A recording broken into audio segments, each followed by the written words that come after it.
시작을 하면서 여러분들에게 이제 그림을 좀 몇 점 그려 이제 보여드리고 시작을 하려고 하는데, 첫 번째 그림 한번 여러분들이 이제 보시기를 바랍니다. 여기 보시면은 제임스 휘슬러라고 하는 그런 이제 영국의 화가의 그 그림이 있습니다. 이 휘슬러는 원래는 이제 미국 사람인데, 이 사람이 작품 활동을 영국에서 했어요. 그리고 영국 사람들 그러면은 문학 그러면 셰익스피어라든지 철학 그러면 뭐 버트란드 러셀 대개 이제 다 생각이 나는 사람들이 있는데, 뭐 수많은 그런 위대한 철학자들도 있고 그렇게 극작가들도 있고 그렇게 있는데, 화가는 잘 안 떠오르죠. 영국 태생의 화가는 딱 떠오르는 사람이 없잖아요, 그죠? 그게 이제 나라하고도 이제 여러 가지 관계가 있지만, 이 사람 휘슬러는 이게 전기밥솥 만든 사람이 아니고 화가입니다. 그래서 이 사람이 이제 미국에서 태어나서 영국에서 활동을 해서 그 19세기 영국 화단에 굉장히 중요한 그런 사람이에요. 두 번째 사진 한번 보시겠어요? 두 번째 사진을 보시면은 클로드 모네라고 하는 당파 화가 아시죠? 이 사람은 이제 프랑스에서 이제 작품 활동을 했었는데 1870년에, 그러니까 19세기에 1870년에 이 보불 전쟁이라고 프랑스하고 프로시아 전쟁이 이렇게 일어나니까 징집당할까봐 도망갔어요. 영국으로 도망갔어요. 이게 템스강에 있는데 영국의 런던으로 이렇게 도망을 갔었습니다. 그래서 영국의 런던에 가면 빅벤이라고 하는 이 그림에 보이는, 이렇게 보이죠? 빅벤이 그 영국의 런던의 아주 상징 같은 템스강 변에 굉장히 이제 그런 건물인데, 거기에 빠져가지고 빅벤의 연작을 계속해서 그립니다. 제가 이제 네 점만 여러분들에게 소개하지만 더 많은 그런 빅벤의 연작이 거기에 있습니다. 앞에 사진 한번, 앞에 그림 한번 딱 보여주시고 뒤에 그림 한번 딱 보여주시고, 자, 여덟 작품을 제가 보여드린 거예요. 공통점이 뭐가 있을까요? 공통점이 뭐가 있을까요? 어두워? 어둡네. 이거는 질이 안개 공통점이, 이제 안개라고 생각하고 앞에 그림 한번 보실래요? 휘슬러의 안개를 그린 작품이에요. 그 다음에 모네의 빅벤의 연작이지만 사실은 안개를 그린 그런 작품입니다. 런던은 안개가 굉장히 유명한 그런 이제 곳입니다. 그래서 겨울철 같은 경우에는 이제 안개가 끼기 시작하면 해가 빨리 떨어지거든요. 그럼 3시 정도 되면 다 퇴근을 해야 돼요. 왜냐하면 이제 안개가 딱 짙게 내리기 시작하면 이제 해가 딱 떨어지자마자 진짜 앞도 구분이 안 갈 정도로 안개가 짙기 때문에, 그렇기 때문에 이제 다 퇴근해야 될 정도로 이제 그런 곳입니다. 제가 세 번째 PPT 한번 보실까요? 세 번째 PPT 같이 한번 읽어볼까요? 휘슬러가 안개를 그리기 전까지는 런던에는 안개가 없었다. 그렇습니다. 런던에 안개가 없었을까요? 런던의 악명 높은 게 안개예요. 모든 사람들이 불편해하고 힘들어하고, 이 안개만 없었어도라고 말할 만한 이제 그러한 곳이 안개라고 하는 것입니다. 런던 시민들도 늘 그 안개를 이제 귀찮아하면서 안개와 함께 지낼 수밖에 없었습니다. 그런데 그들에게 안개는 방해 아니면 귀찮은 것, 불편하게 만드는 것이지 안개의 매력을 알아차린 사람이 아무도 없었어요. 아무도 없었습니다. 그런데 그 오스카 와일드라고 하는 극작가, 굉장히 유명한 극작가잖아요. 이분이 이 휘슬러나 이제 모네를 보고서 휘슬러가 안개를 그리기 전까지는 런던에는 안개가 없었다라고 하는 것입니다. 그 안개 아름다운 측면들을 보지 못했던 거예요. 그 사람들에게는. 제가 오늘 여러분들과 함께 산상수훈에 있는 그런 말씀을 우리가 함께 팔복을 본문으로 읽었습니다. 산상수훈과 안개는 무슨 저 그림 산상수훈과 저 안개는 무슨 관계가, 무슨 상관이 있을까요? 아무 상관 없습니다. 아무 상관 없어요. 근데 제가 오늘 여러분들과 함께 나누고 싶은 이야기는 알아차림이라고 하는 단어를 여러분들과 함께 나누고 싶어서 그 이야기입니다. 알아차림이라고 하는 것은 약간 이제 철학적인 그런 이제 용어라고 할 수가 있는데, 알아차린다라고 하는 것은 어떤 의미냐면 내 자신의 신체나 정서나 인지적인 측면에서 현재 일어나고 있는 일들을 깨어서 접촉하는 걸 말하는 거예요. 깨어서 접촉하는 거예요. 무심한 눈으로 무심하게 지나가면 늘 그 자리에 있었으면 아무도 그 자리에 그게 있었는지 알아보지 못하지만은 내가 그것을 깨어서, 내가 깨어나서 접촉을 해보면 새로운 각도에서 새로운 면으로 그게 보여지게 되는 것이죠.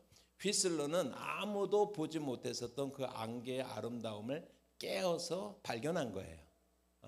그래서 그가 안개 아름다움을 그리니까 오늘날 영국의 런던에 가면은 모두가 안개 끼기를 기다려요. 뭐 하려고요?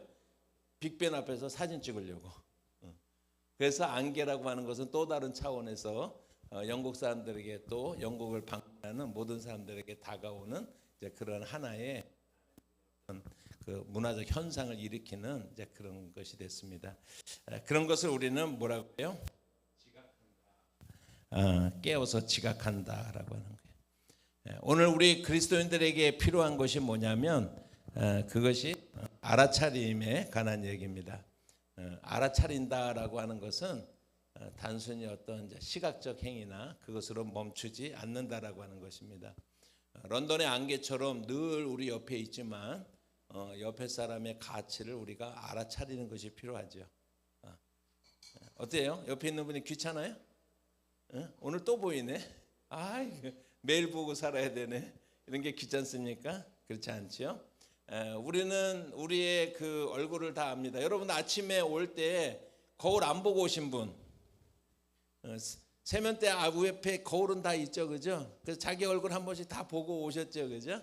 그래서 자기 얼굴은 여러분들이 스스로 잘 안다라고 생각을 합니다. 그런데 평균 얼굴이라는 게 있어요. 우리에게 평균 얼굴은 뭐냐면 거울 앞에서 아니면 사람들 앞에서 나를 보이기 위해서 한번 웃으면서 화장도 하면서 웃으면서 하는 그런 것은 여러분들의 평상시 평균 얼굴이 아니고, 평균 얼굴이 뭐냐면 운전을 하고 가다, 정확하게 보면 운전을 하고 가다가 앞에 갑자기 빨간불이 딱 신호등이 있어요. 그럼 차가 서겠죠, 그죠?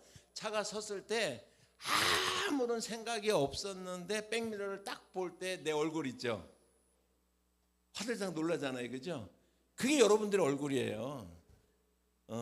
막 어떤 거울 앞에서 막 이런 거 말고 그런 거를 뭐라 그러냐면은 평균 얼굴이다라고 그렇게 이야기를 합니다. 그러면서 뭐 할 수 없어요. 그게 나구나라고 여러분들이 받아들이는 것이 중요합니다. 산상수훈은 여러분 이건 못 외우면 큰일 나요. 이거는 꼭 외워야 돼요. 산상수훈은 111구절이 있습니다. 뭐라고요? 너무 좀 어렵습니까? 111구절로 구성이 되어져 있습니다. 그리고 산상수훈 그리고 팔복이 우리 신앙생활하는 우리들에게 어떤 의미가 있을까라고 하는 것을 우리가 생각을 했을 때 오스카 와일드는 무슨 말을 했어요? 휘슬러가 런던의 안개를 그리기 전까지 런던에는 안개가 없었다라고. 예수께서 산상수훈을 말씀하시고 산상수훈을 우리가 깨닫게 되기 전까지는 우리는 그리스도인이 된다는 것의 의미가 무엇인지 모른다라고 할 수가 있어요. 늘 성경을 펼치면, 늘 마태복음을 펼치면은 거기에 그 유명한 산상수훈의 말씀이 늘 펼쳐져 있죠, 그죠? 여러분들 적어도 성경 읽자 그러면 새 읽자 그러면 마태복음 그래도 읽어봤잖아요. 그래서 제일 많이 읽잖아요, 마태복음은. 그래서 거기에 늘 있지만은 마태복음의 산상수훈에 대한 알아차림이 필요한 거예요. 알아차림이 필요한 거예요. 깨어있는, 자각해서 꼭 집어서 우리가 그 말씀이 우리 그리스도인들의 삶에 무엇은 어떤 의미를 가진 말씀인가, 이것이 2025년을 살아가는 저와 여러분들에게 있어서 그러한 말씀이 되어지기를 바랍니다. 그 산상수훈이라고 하는 것은 사실은 그 사랑의 이중계명의 해설이라고 그렇게 할 수가 있는데, 여러분 마태복음 22장 34절부터 40절까지 말씀 한번 읽어봅니다. 거기에 제가 개역 개정판으로 이제 여러분들 있는데 같이 한번 읽어볼까요? 바리새파 사람들이 예수가 사두개파 사람들의 말문을 막아버리셨다는 소문을 듣고 한 자리에 모였다. 그리고 그들 가운데 율법 교사 하나가 예수를 시험하여 물었다. 선생님, 율법 가운데 어느 계명이 중요합니까? 예수께서 그에게 말씀하셨다. 내 마음을 다하고 내 목숨을 다하고 내 뜻을 다하여 주 너의 하나님을 사랑하여라 하였으니 이것이 가장 중요하고 으뜸가는 계명이다. 둘째 계명도 이것과 같은데 내 이웃을 내 몸과 같이 사랑하라 한 것이다. 이 두 계명에 온 율법과 예언서의 본 뜻이 달려 있다. 이렇게 말씀합니다. 개역 개정판의 그런 말씀으로 보면은 선생님, 율법 중에 어느 계명이 가장 큰 계명입니까? 라고 이렇게 말씀을 하고 있는데 예수님과 사두개인들 사이에 부활 논쟁이 있고 그들을 입을 딱 닫아버리게 하고서 사두개인이 떠나고 난 다음에 바리새인들이 왔을 때 랍비가 예수님에게 이제 하는 질문입니다. 선생님, 모든 율법 중에서 어떤 계명이 가장 큰 계명입니까? 라고 하는 것을 유대인의 사고방식으로 질문을 한다면 어떻게 되냐면 선생님, 율법 중에서 어떤 계명이 가장 무거운 계명입니까? 이게 유대식 질문이에요. 우리는 그냥 어떤 것이 가장 큰 계명입니까? 라고 하지만은 유대인식으로 하면 어떤 계명이 가장 무거운 계명입니까? 라고 이렇게 이야기를 합니다. 율법은 613개의 율법이 있어요. 모세오경의 율법은 613개인데 구구단위 이사는 안 변했으면 8인데 맞나요? 지금도 8인가? 이사는 8. 이사는 8. 그래서 248개의 뭐뭐를 하라라고 하는 그런 율법이 있어요. 어떻게 행하라라고 하는. 그래서 이사는 8이에요. 하라는 율법이 있고 그 다음에 1년은 지금도 365일 맞죠? 제가 미국 갔다 온 사이에 뭐 변한 건 없죠? 1년은 365일이에요. 그래서 365개의 하지 말라는 계명이 있어요. 그래서 그것을 합치면은 613개의 계명이 있는데 예수님 당시에 이 바리새파 또 랍비들의 토론들이 우리가 장로들의 이제 랍비들의 이제 문헌들에 보면 우리가 잘 나타나 있는데 그 당시에 총 613개의 그러한 그 율법들 중에서 제일 무거운 계명부터 제일 가벼운 계명까지 줄 세우기를 하면서 그렇게 하는 것이 그 당시에 신학적인 관심이었어요. 바리새파 사람들이, 랍비들이 관심이었어. 갑자기 예수님에게 물어본 것이 아니라 그들도 늘 그게 관심인데 혹시 우리 예수님은 거기에 대해서 어떻게 생각하는지 이 랍비들이 질문을 던지고 있는 거예요. 질문의 의도를 아시겠죠? 어떤 계명이 가장 중요한 계명입니까? 유대인식으로 말하면 어떤 계명이 가장 무거운 계명입니까? 라고 이렇게 묻고 있는 것입니다. 그런데 랍비들은 자기네들끼리 토론을 하면서 어느 정도 합의를 본 것이 있어요. 가장 무거운 계명이 뭐냐면 출애굽기 20장 12절과 그리고 신명기 5장 16절이에요. 그 뭐 여러분들이 이제 외울 필요는 없지만 뭐냐면요. 내 부모를 공경하라. 11조 중에서 내 부모 11조가 아니라 10계명 중에서 다섯 번째 계명이 내 부모를 공경하라는 거죠. 대체적으로 그 계명을 가장 무거운 그런 계명으로 그 사람들이 어느 정도 합의를 보고 있었습니다. 그리고 613개 중에서 가장 가벼운 계명이라고 생각하는 것이 있었는데 어느 정도 합의를 봤는데 그거 신명기 22장 6절과 7절 말씀이에요. 신명기 22장 6절과 7절 말씀 같이 한번 읽어볼까요? 당신들은 길을 가다가 어떤 나무에서나 땅에서 어미새가 새끼나 알을 품고 있는 것을 만나거든 새끼를 품은 어미를 잡지 마십시오. 어미새는 반드시 날려보내야 합니다. 그 새끼는 잡아도 됩니다. 그래야만 당신들이 복을 받고 오래 살 것입니다.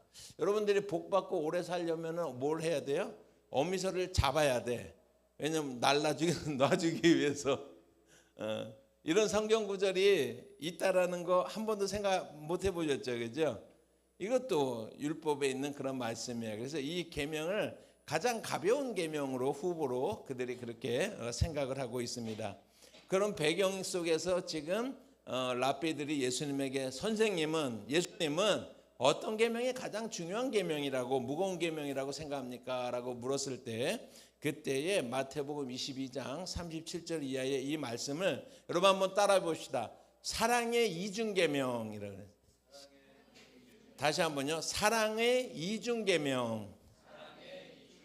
이게 우리에게 굉장히 중요한 거예요. 원래 우리 이건 요번에 새로 나온 번역이에요? 한글 번역이? 새 번역이에요? 새 번역. 그렇구나. 그런데 이게 이제 원래 우리가 잘 아는 것처럼 하나님을 사랑하라라는 그런 율법이 있잖아요. 그래서 그게 예수님께서 말씀하시는 거예요.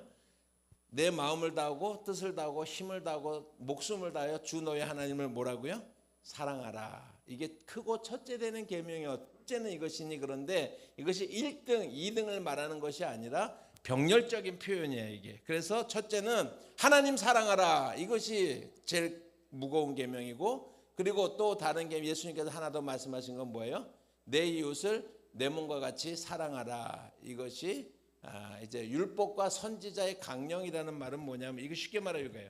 구약에 있는 성경, 구약 성경 있죠? 구약 성경을 압축하고, 예수님 당시에는 구약 성경뿐이 없었잖아요. 압축하고 구약 성경을 다, 율법과 선지서라, 선지자라고 하는 건 구약 성경을 말하거든요. 구약 성경을 압축하고 다 압축하면은 결국에 뭐가 남는 거예요? 하나님 사랑하라, 이웃 사랑하라, 둘로 남는 거예요. 그래서 기독교를 우리가 뭐라 그래요? 사랑의 종교라 하라고요. 사랑의 종교. 오늘날 이런 시대를 보면서 여러분, 기독교의 이름으로 혐오와 차별과 분열과 폭력과 이런 거를 조장하는 사람들은 기독교가 아닙니다. 기독교가 아니에요, 그런 사람들은. 그래서 성경을 쫙 요약하면은 마지막으로 결론적으로 뽑아낸다면 하나님 사랑하고 이웃을 사랑하는 거예요. 어떻게 사랑해요? 내 마음과 내 뜻과 내 힘과 내 목숨을 다하여 하나님을 사랑하고, 내 몸보다도 내 이웃을 더 사랑할 수 있는 그런 사랑까지가 우리 기독교가 우리에게 가르치고 있는 사랑이다라고 하는 것입니다. 이 율법과 선지자, 구약 성경의 이 가르침은 바울에게도 그대로 잘 전달이 되고 있습니다. 그래서 로마서 13장 8절부터 10절까지 말씀 다시 한번 읽어보시면, 같이 읽어볼까요? 시작. 서로 사랑하는 것 외에는 아무에게도 빚을 지지 마십시오. 남을 사랑하는 사람은 율법을 다 이룬 것입니다. 간음하지 말라, 살인하지 말라, 도둑질하지 말라, 탐내지 말라 하는 계명과 그 밖에 또 다른 계명이 있을지라도 모든 계명은 내 이웃을 내 몸과 같이 사랑하라 하는 말씀에 요약되어 있습니다.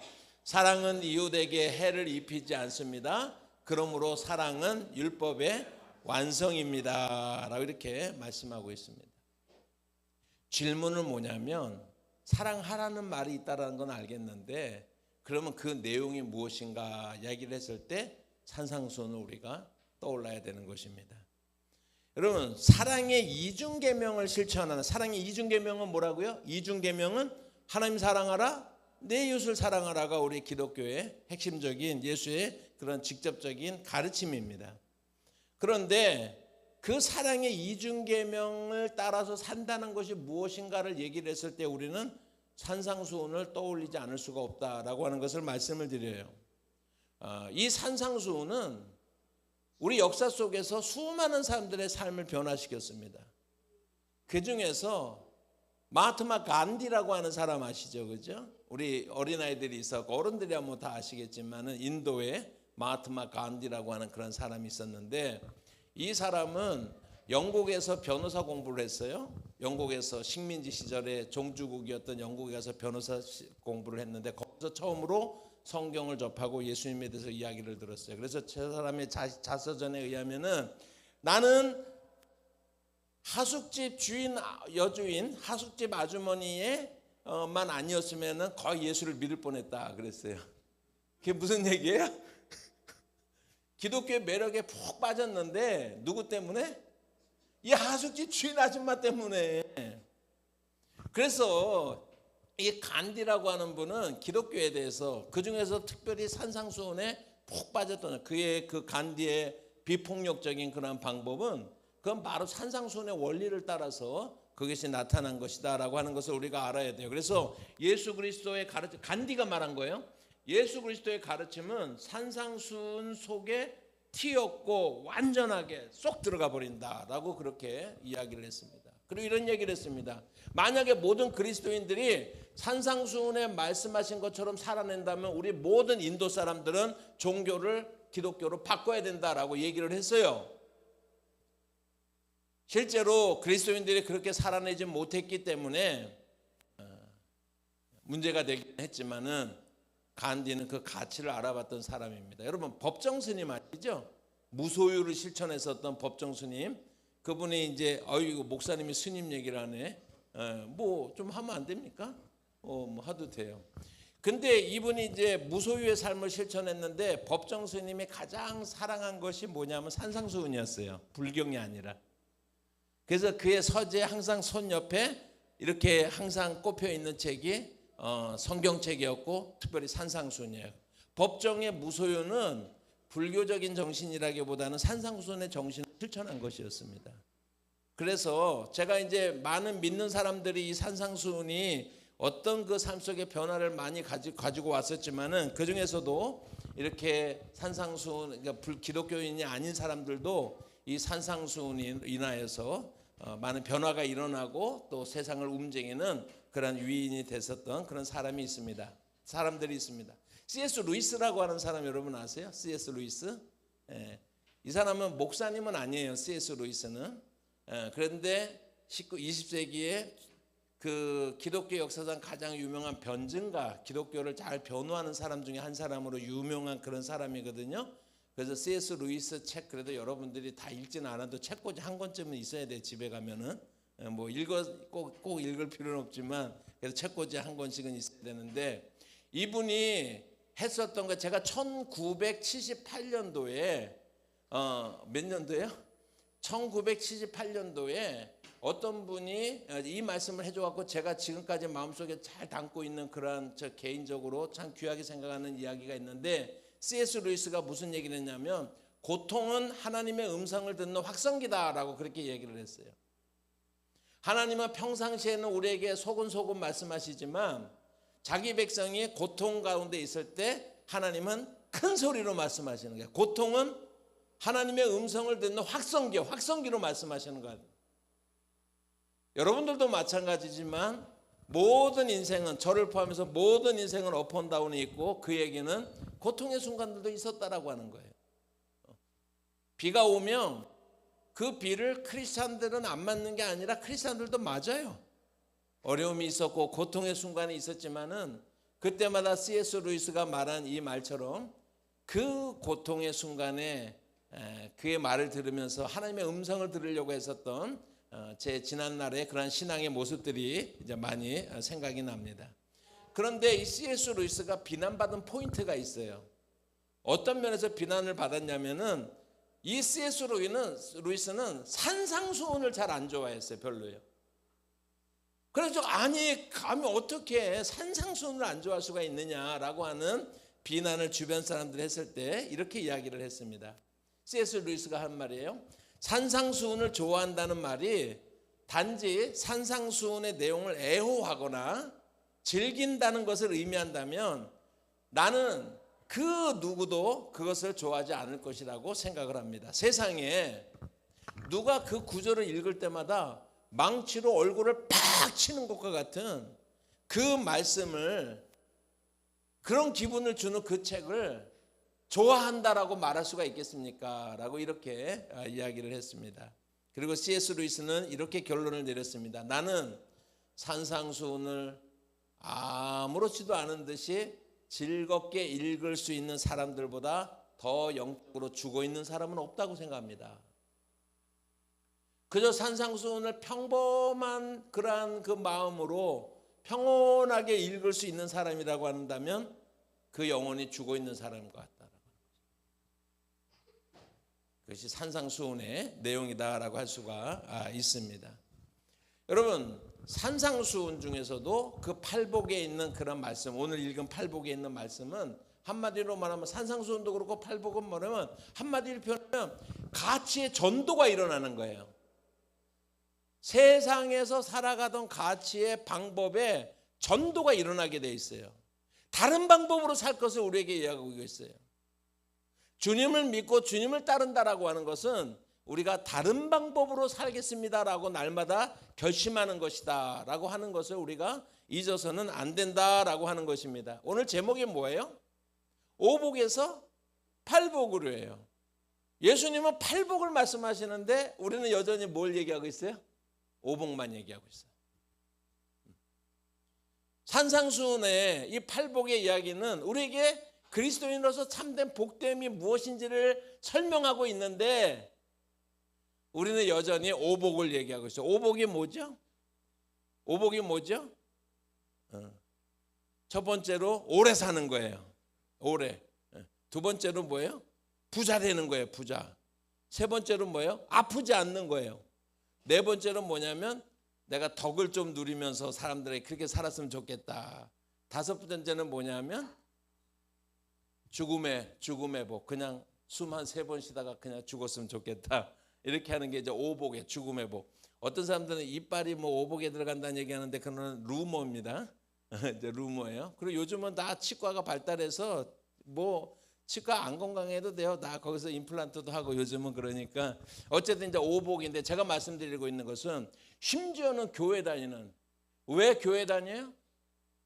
왜 여러분들이 예수님을 믿습니까? 세상에서 성공하고 높은 자리에 올라가고 무엇인가가 내 삶에 평화가 찾아오고 고통이라는 없고 마치 비를 막 피해갈 듯한 여러분 그런 것들을 위해서 여러분도 우리가 예수를 믿고 교회를 찾는다 그러면 우리는 잘못 찾은 거죠. 잘못 온 거예요. 그거는요. 그런 사람들은 어디로 가야 돼요? 점집으로 가야지. 왜 교회에 앉아가지고 그런 거 찾고 있냐는 거예요. 한국 교회가 숫자가 적어서 이 모양이 아니라 산상수훈에 있는 말씀을 팔복의 말씀을 이렇게 말할 수 있는 오복이 아니라 우리는 팔복을 추구하는 사람입니다. 이렇게 말하는 사람들이 적기 때문에 영향력 있는 기독교가 되고 있지 못하다라고 하는 것을 우리가 고백해야 돼요.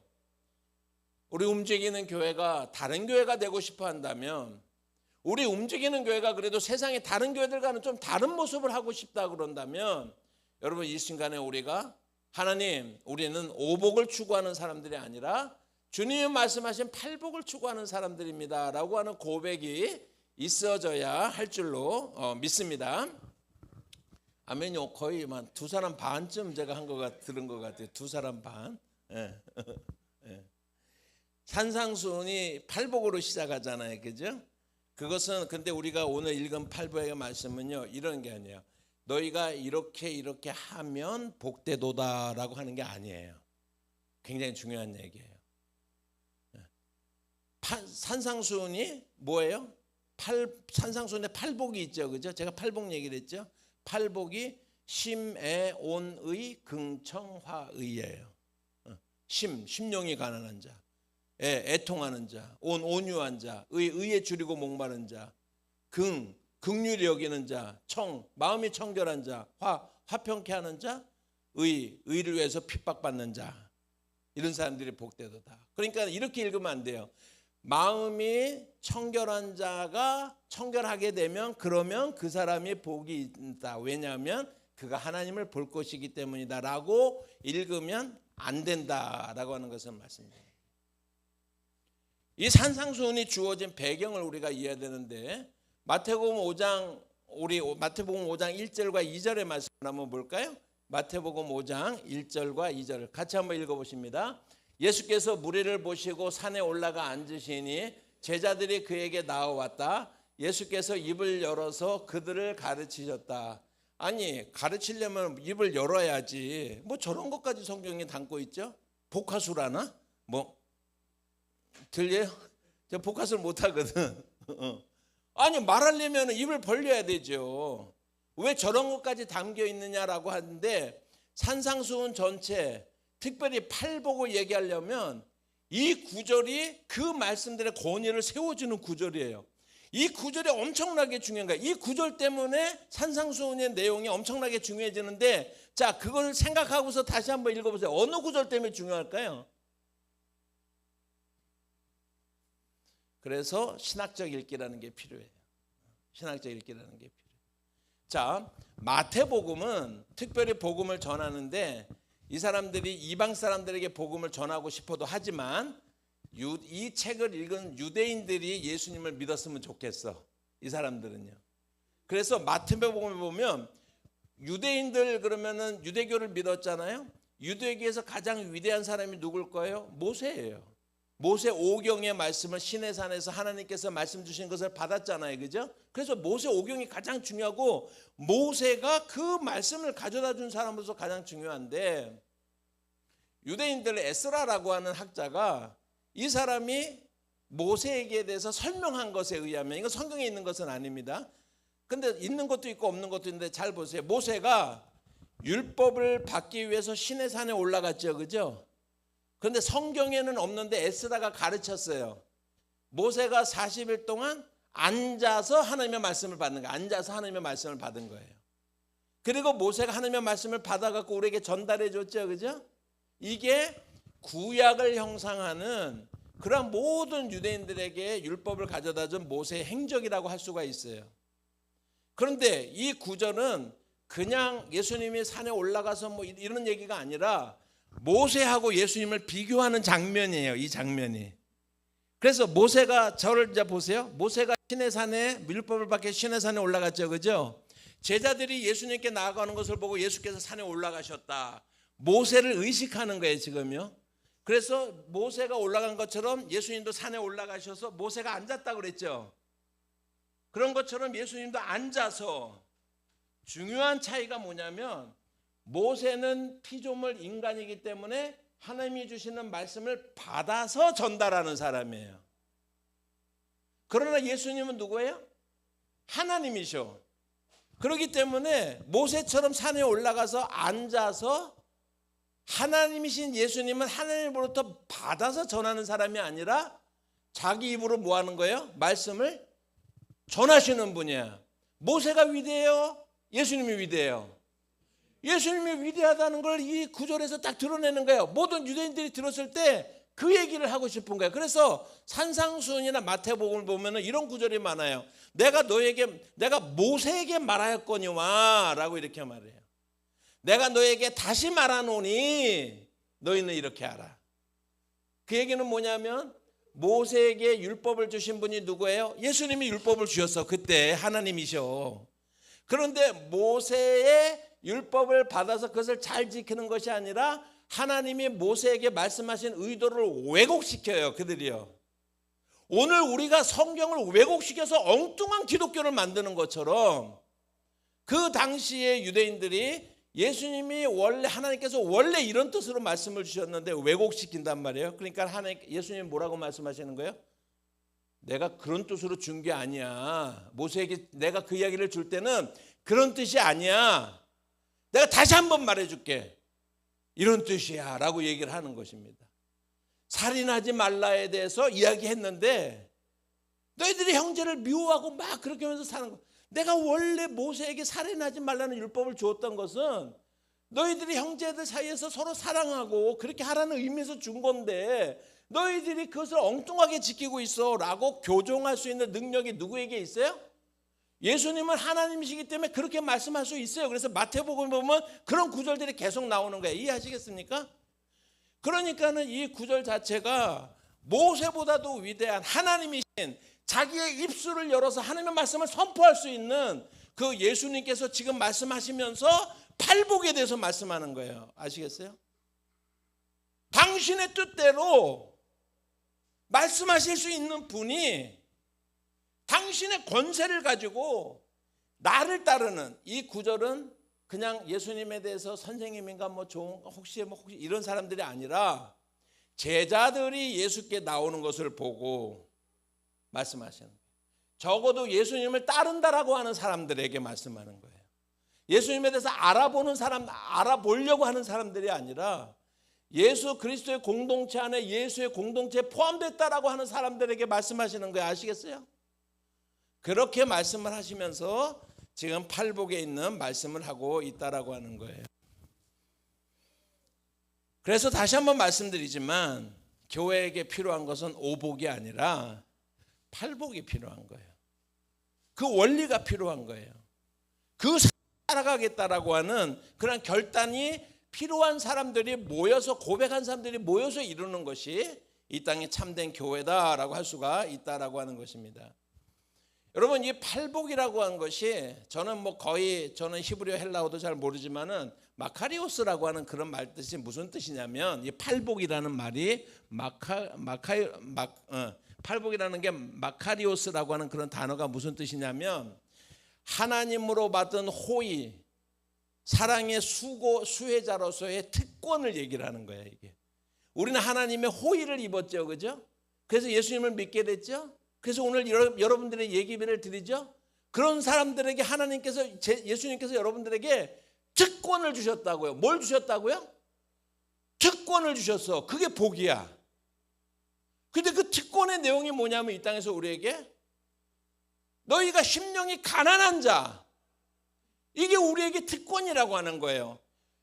가치의 전도, 세상 사람들이 생각하는 거하고 다른 포인트, 우리가 살아가고 있는 것이, 우리가 그리스도인으로의 제자로서 이 땅에서 산다라는 것이 무엇을 의미하는지 우리가 생각하면, 이런 거를 일반 사람들한테 가서 이게 우리는 하나님한테 특권을 입은 사람들인데, 우리는 가난해지는 특권을 입었어, 우리는 애통하는 특권을 입었어. 그럼 세상 사람들은 뭐라 그러겠어요? 잘 논다, 좋겠다, 그게 무슨 복이냐? 그러겠어요, 안 그러겠어요? 그러겠잖아요. 그래서 가치의 전도가 일어나는 거예요, 여러분. 세상을 변혁시킬 수가 있는 힘은 이 말씀에 아멘을 하고 순종하는 그 사람들을 통해서 세상을 변화시킬 수 있는 힘이 있는 것입니다. 세상을 찌질찌질 따라가서는요, 그들보다 앞서기가 어려워요. 그 방법으로서는. 여러분, 미국에서 제 고등학교 친구가 미국에서 두 번째로 부자였어요. 제일 부자가 제일 부자가 포레버 21이라고 백화점 몰마다 엄청나게 옷가게 들어가 있는 부자. 쫄딱 망했어요. 그 사람 쫄딱 망했는데, 제 친구가 오페라를 사장 만든 사람이었거든요. 두 번째 부자였는데, 어느 날 밤에 저거 같이 데스밸리라고 하는 곳에 가갖고 같이 있다가 그 친구가 얘기해요. 자기는 이 1등하고 있는 저 포레버 21 때문에 못 견디겠대요. 우리가 보기에는 데스밸리라고 이렇게 있는데, 거기 가면은 4x4만 갈 수가 있는 데거든요. 그러면 이제 비포장도로예요. 그래서 비포장도로로 한참 가야 되는데, 저한테 데스밸리를 한번 구경시켜 달라고, 제가 거기를 너무 좋아하니까 이제 가는데, 이름이 뭐 카예나 그런 게 있나? CAYE 뭐 카레나인가 뭐 카예나 있어요. 그래서 제가 엄청나게 부자가, 저는 차에 대해서 잘 모르거든요.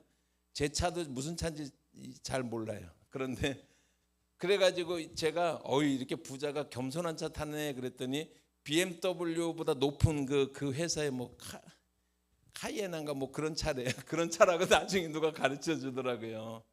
그런데 제가 말씀드리는 게 뭐냐면, 세상의 가치의 함몰에서 살아가게 되면은 반드시 누구와 비교하게 돼 있어요. 여러분들이 꽤 예쁘고 꽤 멋진 사람인데 누구하고 꼭 비교해요? 세계 최고 미녀하고 비교해. 깨갱. 세계 최고로 멋진 남자하고 비교해요. 깨갱. 여러분들이 다 그래도 먹고 살만한데 누구하고 비교해요? 빌 게이츠하고 비교해. 깨갱. 여러분, 세상 속에서 비교하는 삶을 살아가는, 세상의 가치, 오복을 추구하는 사람들은요, 항상 사람들의 마음속에 패배감을 심어주는 거예요. 패배감을 심어주는 거예요. 가치의 전도가 일어나는 거예요. 예수님께서 하나님께서 그분이 나를 따르는 제자들은 이미 이러한 축복을 누리는 자로다. 이런 것을 행하기 때문에, 이런 경지까지 올라갔기 때문에 이런 사람이 크리스찬이 되는 게 아니고, 이해하시겠어요? 이런 경지까지 올라갔기 때문에, 심령이 가난한 자가 됐기 때문에 복된 게 아니고, 애통하는 자가 됐기 때문에 온유한 자가 됐기 때문에 복된 게 아니에요. 온유한 자가 되지 못했으면 어떻게 돼? 그럼 복이 없다는 얘기예요? 그런 게 아니라, 이 말씀이 우리에게 주는 것은요, 그리스도인 예수를 따라가는 사람들은 이 땅에서 우리의 삶은 이러한 특권을 누리고 있는 자다. 거기에 대해서 여러분 아멘 할 때 이 사람이 참으로 하나님 앞에 깨어있는 사람이라고 할 수가 있다는 얘기예요. 그래서 C.S. 루이스가 망치로 우리를 때리는 듯한 세상의 가치관하고 완전히 다른 그 방법으로 사는 것을 좋아한다, 좋아하지 않는다라는 것으로 자기를 비난하는 사람들을 보면서 이 사람이 이렇게 얘기한 것입니다. 어떻게 그 말씀을 맹숭맹숭하면서 읽을 수가 있겠느냐? 어떻게 이 말씀을 우리가 아무렇지도 않은 마음으로 받아들일 수가 있겠느냐? 우리는 날마다 이 성경을 읽을 때마다 이 팔복의 이야기를 들을 때마다 우리의 가치의 전도, 그것을 우리가 고백하면서 흥분돼서 정말 우리가 그런 사람이구나라고 하는 것에 대한 감사가 있어서, 그렇게 살고 싶어하는 열망이 있어서, 이게 우리에게 호의를 베풀어서 구원을 베푸신 하나님의 백성들이 누리는 특권인 줄로 믿습니다 하는 아멘하는 마음으로 이 시대는 그런 교회가 필요해요. 이 시대는 그런 성도들이 모여있는 교회가 필요하고, 이 시대는 그런 성도들이 필요해요. 한 트럭으로 이상한 사람들 갖다 줘도 여러분 누가 세상을 변화시킬 것인가? 누가 이 시대 하나님의 필요로 하는 사람이 될 것인가? 2025년을 우리가 시작을 하면서 적어도 다시 한번 여러분들이 집에 가서 차분하게 팔복의 이야기를 읽으면서 와, 그렇구나, 우리는 이미 이런 복을 누리는 사람들이구나, 이것이 얼마나 보배롭구나라고 하는 그러한 그 도전을 받고 거기에 대해서 아멘으로 순종할 수 있는 그러한 교회가 되시기를 주님의 이름으로 축복합니다. 말씀을 마칩니다. 휘슬러가 안개를 그리기 전까지는 런던에는 안개가 없다. 여러분 한 사람 한 사람이 산상수훈의 가치와 팔복의 의미를 깨닫고 알아차리기 전까지는 산상수훈은 아직까지 여러분들에게 없는 거예요. 그냥 좋은 말씀이 아니에요. 그냥 참 괜찮은 말씀이 아니다라고 하는 거예요. 이 말씀이 우리의 마음속에서 우리의 가치를 바꿔버리는, 전도해버리는, 바꿔버리는 그런 역사가 2025년 우리 움직이는 교회 안에서 드러나고 나타나기를 주님의 이름으로 축복합니다. 기도하겠습니다. 사랑하시는